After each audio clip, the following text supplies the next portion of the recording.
দেখতে দেখতে রমজান মাস চলে গেল। আজকে শেষ রমজান। কোন দিক থেকে কোন দিক দিয়ে রমজান চলে গেল আসলে এইবার বুঝতেই পারলাম না। এতটা ব্যস্ততার মাঝে এবার রমজান মাসটা কমপ্লিট হলো যে বুঝিয়ে উঠতে পারিনি রমজান মাস শেষের দিকে চলে এসেছে। তো হ্যালো এভরিওয়ান, আসসালামু আলাইকুম। কি অবস্থা সবার, কেমন আছেন? কে কোন জায়গা থেকে দেখছেন অবশ্যই জানাবেন।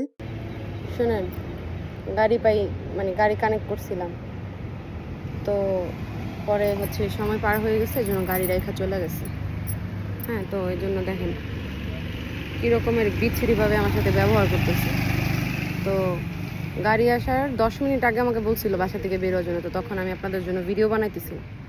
ঠিক আছে, তো এটা নিয়ে সে এখন আমার যাচ্ছে তাই করতেছে। আর আপনারা বসে বসে ভিডিও দেখেন, কিন্তু লাইক কমেন্ট শেয়ার কিছুই করেন না, ফলো তো দেনই না।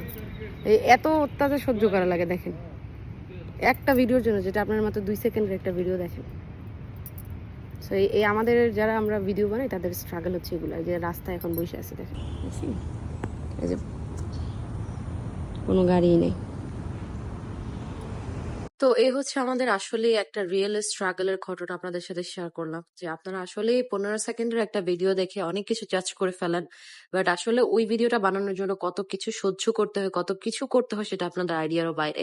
তো গাড়িতে ওঠার পরও সে আমার সাথে কথা বলবে না, আমিও জিদ করে বসে আছি, আমিও কথা বলবো না, যে আমি কি এমন মহাভারত পাপ করে ফেলছি আমি নিজেও জানি না। তো তারপরে যখন বুঝতে পারলো যে না, আসলে আমি ওর সাথে রাগ দেখায় কোনো লাভ নেই, এখন আমাকে মানানোর চেষ্টা করতেছে। তো মানানো আর কি, বুঝেন নাই, মানাইতে যায় দুজনে লাগে গেছে, আবার মারামারি। তো মারামারি চলতে থাকুক। এখন হচ্ছে কথা যে এই শেষ রমজানে আমরা আমাদের রমজানটা ঠিক কিভাবে উদযাপন করেছি, কিভাবে কাটিয়েছি, সেটাই আপনাদের সাথে আজকে শেয়ার করব এই ব্লগে। সো বেসিক্যালি আজকে আমরা যাচ্ছিলাম প্যাভিলিয়নের ওদিকে। আমি মালয়েশিয়াতে আসার পরে প্যাভিলিয়নে এখন পর্যন্ত একবারও যাওয়া হয়নি, তাই ও চিন্তা করলো যে তুমি আসার পর থেকে তোমাকে যেহেতু এখনো পর্যন্ত প্যাভিলিয়নে আমি একবারও নিয়ে যাইনি, তো আজকে চলো তোমাকে নিয়ে প্যাভিলিয়নের ওই সাইডেই যাই, কারণ আজকে ইফতারটা ওই দিকেই আমরা করব। তো আমি আসার পর থেকে নান্দোসে খাবো, নান্দোসে যাব, নান্দোস ইফতার করবো, অনেকবার ওকে বলেছি। তো ফাইনালি আজকেও আমাকে নান্দোস ইফতার করাইতে নিয়ে যাবে, সেটার জন্য আমরা প্যাভিলিয়নের দিকে যাচ্ছিলাম। তো এখানে আমি এই ভিডিওটার ক্লিপসটা কেন নিচ্ছিলাম, কারণ আপনারা ভাবতে পারেন যে স্টেশন আবার কেন দেখাচ্ছে, প্রতি ব্লগে দেখায়। কারণ দেখেন এখানে স্টেশনে এত সুন্দর রুলস, তারা কিন্তু এক সারিতে লাইন ধরে দাঁড়িয়ে তারপর হচ্ছে মেট্রো রেলে উঠবে। হ্যাঁ, তারা কিন্তু আমাদের বাঙালিদের মতো এক ঝোপে দাঁড়িয়ে কিন্তু মেট্রো রেলে উঠে না, তারা একদম সুন্দর একটা সারিতে দাঁড়িয়ে মেট্রো রেলে উঠে।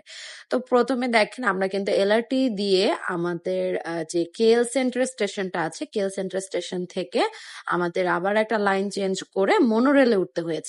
মোনোরেলটা কি? মোনোরেলটা বেসিক্যালি উপর দিয়ে যায়। আমি আপনাদেরকে আগে এটা ডিটেলস বলে দিয়েছিলাম আগের ব্লগগুলোতে, যে এলআরটি হচ্ছে নিচ দিয়ে উপর দিয়ে দুই দিক থেকেই যায়, বাট মোনোরেল শুধুমাত্র উপর দিয়ে যায়। আর মোনোরেলের টিকিট প্রাইসটা একটু বেশি। তো আমাদের যেতে হলে মোনোরেল দিয়েই কিন্তু বুকিত বিনতাং এর ওদিকে যেতে হবে। তো আমরা বুকিত বিনতাং এর জন্য রওনা হয়ে গিয়েছি, এন্ড অলরেডি আমরা বুকিত বিনতাং এ পৌঁছেও গিয়েছি। তো আজকে বেসিক্যালি প্যাভিলিয়নের সাইড গুলোই আমরা এক্সপ্লোর করব। আসলে সাইড এক্সপ্লোর করব বলতে ভুল কথা, সাইড এক্সপ্লোর করার মতো কিছুই নেই, কারণ এখানে যেহেতু আমার আগে আসা হয়েছে, তো ওরকম ভাবে এক্সাইটমেন্ট কাজ করতেছিল না। জাস্ট প্যাভিলিয়নের সাইডটাতে আসতে ইচ্ছা করতেছিল, তাই আসছি। তো প্যাভিলিয়নের ভিতরের যে রেস্টুরেন্ট গুলো আছে ওখানেই আমরা যাবো বেসিক্যালি। এখানে দেখেন আমার পায়ে ঠোসা পরে আমার অবস্থা খুবই খারাপ হয়ে গেছে, হিল পরে, অনেকদিন পরে হিল পরছি, দ্যাটস ওয়াই। আর এখানে আমার পিঙ্কুটাকে দেখে এত ভাল লাগতেছিল, আর আমার চিকুর কথা অনেক বেশি মনে পড়তেছিল, পিকুর কথা অনেক বেশি মনে পড়তেছিল। মানে বিড়াল আমার বাংলাদেশে যেগুলো আছে সবার কথা আমার মনে পড়ে যেতেছিল। তো দেখেন আমরা আস্তে ধীরে যাচ্ছিলাম আসলে প্যাভিলিয়নের ওই সাইডে। তো আজকে আমাদের সাথে এমন একটা বিচ্ছিরি অ্যাক্সিডেন্ট হয়েছে, যে অ্যাক্সিডেন্টটা না হলে আমরা হয়তো বা বুঝতেও পারতাম না যে বাইরের কান্ট্রির লোকজন আসলে এতটা পরিমাণ নিচু, বা ওরা এত পরিমাণ খারাপ হইতে পারে। যদিও এই কান্ট্রির লোকজনদেরকে আমাদের পুরো ওয়ার্ল্ড এর মধ্যে সবাই নিচু করেই দেখে, সেটা হচ্ছে সাউথ আফ্রিকা। তো সাউথ আফ্রিকার একটা লোক আমাদের সাথে খুবই খুবই খুবই বাজেভাবে একটা বিহেভিয়ার করে, যেটা আমরা কল্পনায়ও মানে আনতে পারি নাই বা নিতে পারি নাই যে এরকম ধরনের একটা ঘটনা আমাদের সাথে ঘটবে। তো আসলে আমি যেতে যেতে আপনাদেরকে ঘটনাটা বলি, যেটা হচ্ছে গিয়ে আমরা নান্দোসে যাই যখন, তখন আমরা দেখি নান্দোসে অনেক বড় একটা লাইন। আমরা ইফতারের একদমই আগ মুহূর্তে গিয়েছি, যার কারণে সিট ছিল না। তো সিট না থাকার কারণে কিন্তু আমাদের অনেকক্ষণ ওয়েট করতে হয়েছে। তো ওখানে বাহির কান্ট্রির রুলস ভাই মানে একদমই কড়া। ওখানে আপনাদেরকে বাঙালিদের মতো যে আপনারা লাইন ব্রেক করে আগে যাবেন এরকম কোনো রুলস নাই। তো সেম ভাবে ওরা একটা রুলস মেনটেন করে কিন্তু লাইন ধরে সবাই দাঁড়িয়ে আছে যারা যারা খাবে বলে। তো ওরকম ভাবে আমরাও লাইন ধরে দাঁড়িয়েছি। তো ফার্স্ট সেকেন্ড থার্ড করে এইভাবে ওরা একটা একটা করে ঢুকাইতেছিল মানুষ।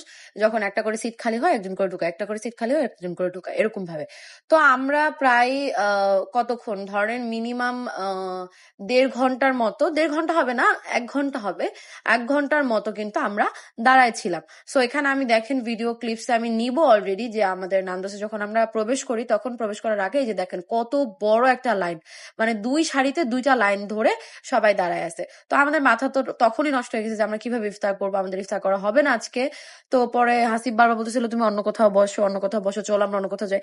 আমি বলছি যে না, আমি নান্দোসি খাবো। তো আমার জেদ ধরে আমরা ওখানে অনেকক্ষণ, প্রায় বললাম যে 1 ঘন্টার মতো দাঁড়িয়ে আছিলাম। আমাদের আগে যেহেতু আরো মানুষ ছিল, ওরা অবশ্যই আগে ঢুকবে, ওরা আগে যাবে, তো ওদেরকে আমরা আগে প্রবেশ করতে দিই। তো আগে প্রবেশ করতে দেওয়ার পর আমরা আমাদের মতো লাইনে থাকি। তো অবভিয়াসলি আমার সামনে যে দাঁড়ায় আছে সে আগে যাবে, তারপরে আমি যাবো, রাইট? সো ওইভাবে লাইন মেনটেন করার জন্য কিন্তু আমরা দাঁড়াই। দাঁড়ানোর পরে কিন্তু আমাদের পিছে, আমাদের ধরেন 15 থেকে 20 মিনিট পরে ওই জানোয়ার গুলো আসছে, মানে ওই সাউথ আফ্রিকার লোকগুলো। আপনারা দেখেন তখনও কিন্তু 7:38 বাজে। আমরা স্টিল বাইরে দাঁড়ায় আছি, কোনো সিট ফাঁকা নাই স্টিল। মানে আমরা জাস্ট একটা পানি খাই আমরা ইফতারটা খুলছি, ঠিক আছে? আমাদের ইফতারের টাইম কিন্তু অলরেডি 10 মিনিটের বেশি পার হয়ে গেছে। তো যাই হোক, পরবর্তীতে কি হয়, আমরা প্রবেশ করি আমাদের আগে। আচ্ছা, ঘটনাটা কি হয় সেটা আগে বলি। তো ওই জানোয়ারগুলা আমাদের ওয়েট করার 15 মিনিট পরে ওরা আসে, আইসা ওরা আমাদের সাথে দাঁড়ায়। তো ওরা আমাদের পিছনে দাঁড়ায়, অবভিয়াসলি আমরা আগে যাবো, আমরা যেহেতু ওর আগে আসছি। যখনই একটা সিট ফাঁকা হয়েছে, ও আমাদেরকে রেখে ওর ওয়াইফকে নিয়ে ঠাস করে রেস্টুরেন্টের ভিতরে ঢুকে গেল। ঢুকে যাওয়ার পরে ওর বউকে নিয়ে বসে পড়ছে। তো আমি ওখানে যে হল বয়টা ছিল, ওই হল বয়কে ইশারা দিচ্ছিলাম যে ভাই এটা কি ধরনের বিহেভিয়ার। তো ওই হল বয়টা একদম পিচ্ছি ছিল, ধরেন কিরকম হবে, ধরেন ওর বয়স হবে লাইক 16 বছর 15 বছর এরকম হবে, একদমই পিচ্ছি আর কি। ও হচ্ছে গিয়ে একটা পিয়ার এর মতো আর কি ওখানে কাজ করতেছে, মানে গেস্ট হ্যান্ডেল করতেছে এরকম। তো যাই হোক, তো যেরকম বাংলাদেশে আর কি পিজা বার্গে যে পিয়ার লিডাররা থাকে, ওরকম আর কি ও একটা পিয়ার লিডার হয়তো এখানে, ঠিক আছে? তো আমি আপনাদেরকে একটু জুম করে দেখাই যে ও আসলে কোথায় বসছো, কিন্তু একদম সরাসরি আমাদের পিছনেই বসছে। তো আমি আপনাদেরকে একটু জুম করে দেখাই। সো এই দেখেন ওর অবস্থাটা, ওরে কাইল্লারে মনটাই চাইছে আমার, মানে আমার যে হিলটা আমি পরছিলাম ওই হিলটা দিয়ে আমি ওরে বাইরে ওর চাপার হাড্ডিটা ভচকাই ফেলি যে ভাই তোর ম্যানার্সটা কি। ইভেন সবচেয়ে বড় ঘটনা যেটা ঘটছে, যেটার জন্য আসলে আমি পুরাই অবাক, ও ঢুকে ওই পিয়ার লিডারের সাথে লিটারালি তর্ক করতেছিল যে উই আর ফার্স্ট। ও বলতেছিল ও নাকি আগে আসছে, মানে যে পিয়ার ও নিজে দাঁড়ায় দাঁড়ায় আমাদেরকে দেখলো আমরা 1 ঘন্টা ধরে দাঁড়ায় আছি, ও আমাদেরকে 1 ঘন্টা ধরে হ্যান্ডেল করছে আমাদের সাথে কথা বলে যে আপনারা ওয়েট করেন, সিট খালি হলে আমি দিব। ওকে মিথ্যাবাদী বানাইতেছে, মানে বুঝতেছেন, মানে আপনি 2 চোখে দাঁড়া দাঁড়া দেখতেছেন একটা লোক মারা গেছে। তো মারা যাওয়ার পরে যখন ওই লোকটা ধরেন আশেপাশের মানুষ আপনাদেরকে জিজ্ঞেস করলো যে ওই লোকটা কি মারা গেছে, আপনি 2 চোখে দেখছেন, দেখার পরেও যদি জিনিসটা আপনাকে বলে যে না ও মারা যায় নাই, তুই দেখোস নাই, মানে জিনিসটা কেমনে সম্ভব ভাই? ও কি, মানে ও কি ধরনের মানুষ হতে পারে? মানে আমি বললাম না, আমার লিটারালি গা হাত পা থেকে মানে আগুন ছুটতেছিল যে আমি ওকে কি করব। তো ওই যে বললাম, ওই যে পিচ্চিটা, ওর বয়স হবে 16 বছরের মতো, একদম পিচ্চি। ওর যে মেজাজ আর ওর যে সাহস, ও মাই গড, ও ডিরেক্টলি ওই ছেলেরে যায় কাউন্টারে যায়, যখন কাউন্টারে অর্ডার দিচ্ছিল ওই জানোয়ারে যায় বলতেছে ইউ আর সো স্টুপিড।